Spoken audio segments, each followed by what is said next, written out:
how you will react if your father or mother or sister behaved in a slightly different way towards you. That is enough.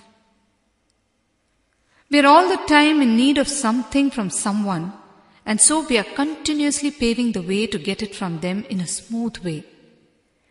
The smooth way is what we call love. Don't think that this applies to getting material wealth only. It applies to simple things like even when you expect a certain type of behavior from a certain person. You expect each one's behavior to be in a particular fashion, and you behave accordingly with them. As long as both of you are behaving in this fashion, you love each other.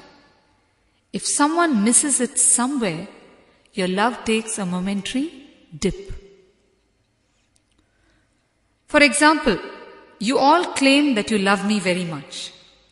Each one of you has got a particular idea of how I should behave towards you. I simply behave towards each of you in the fashion that you expect me to behave. That is what I am doing now actually. What happens? If even once I don't smile at you or say something to you that does not fit me into your frame, you start thinking that I don't love you. You feel a momentary loss of love towards me. You start thinking that maybe I am not so loving after all. The transaction that you call love immediately suffers.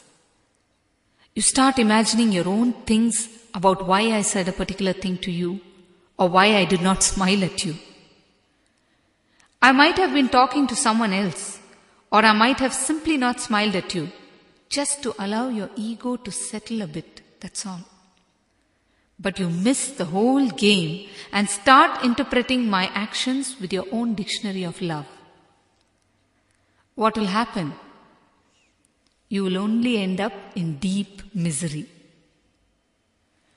This is how you simply complicate love. At least when it comes to me, there is no complication added to it from my side, because thankfully I am beyond ordinary love. Imagine what will happen when two of you start relating with each other in this fashion. There will be total chaos. You will simply be moving from low love to high love to low love. That's all.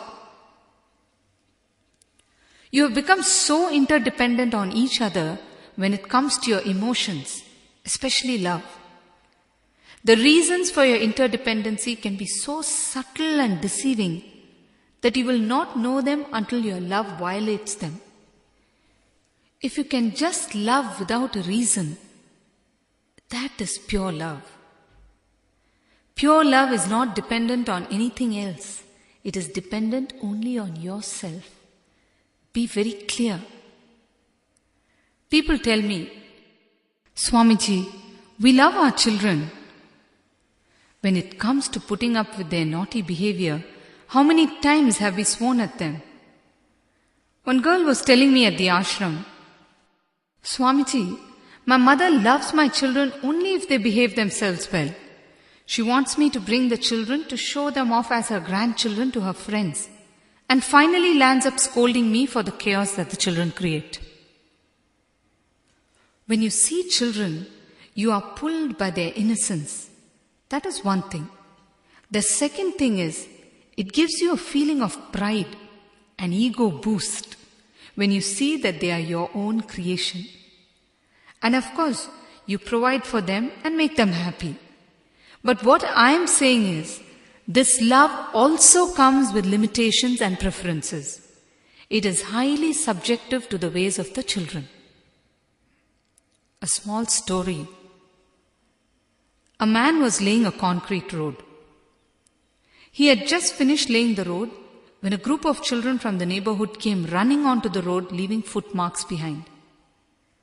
The man got very angry and swore at them. His friend asked him, Hey, what is the matter? I thought you liked children. The man replied, Yes, I do, but not on concrete. Ordinary love always comes with some conditions somewhere, with some vested interest somewhere, with some fine print somewhere. This is what I'm trying to say. We love people subject to name, place, moods and situations. It is so subjective. Whereas a master's love, on the other hand, is pure love. It is real love. It showers without asking a question. It knows not any name or place, mood or situation. Every word uttered by a master is out of pure love for you, for your own growth. Every action of the master is filled with love. The only natural emotion of a master is love. All his other emotions are just affectations that he poses to you to make you understand in the language that you know. I always tell my disciples, when I am compassionate, I cheat you, and when I fire, I teach you. Either way, you will grow.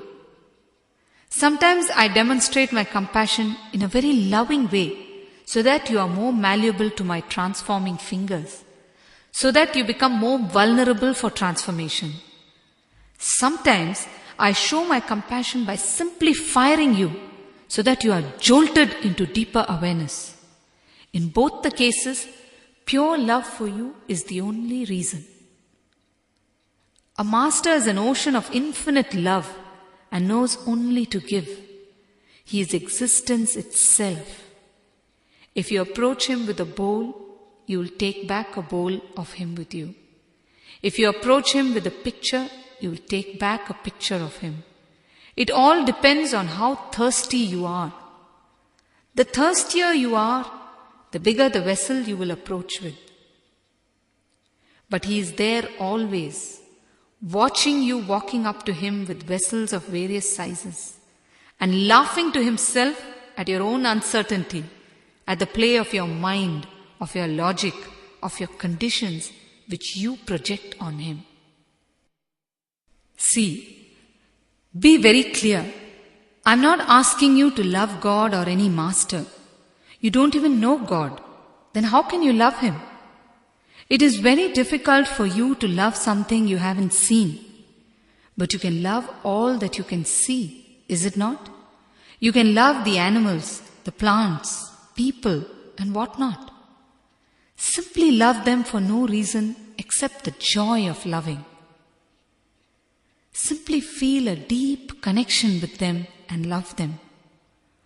Once you start doing this, you will develop a certain faith in existence, because existence is the common thread that runs through all of these things. Faith is something that cannot be imposed upon you. If it is imposed upon you, you will only resist it. You will find it annoying and will develop an aversion towards the object of faith. You will feel that you are being made dependent unduly on another thing.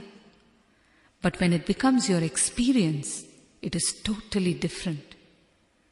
When this faith happens, slowly your love will become love towards existence, towards God, or the life force which is in all these things. Then you will start exuding love towards existence, and the ultimate religion will take root in you, the religion of gratitude and love. Gratitude and love are closely related. When you experience gratitude at the bottom of your being, there will be only love in you, nothing else. The first step towards feeling real love is feeling gratitude. As long as there is discontentment in your system, there cannot be any real love. Gratitude and love go hand in hand. We will talk more about gratitude when we go into the last chakra, the Sahasrara chakra. When I tell people all these things, they tell me, Swamiji, I love the whole world, Swamiji. I don't do harm even to a small ant. Why do you want to delude yourself by saying all these things? Can you even love your neighbor wholeheartedly? I tell you, it is easy for people to say things like they love the whole world because they don't have to do anything tangible to prove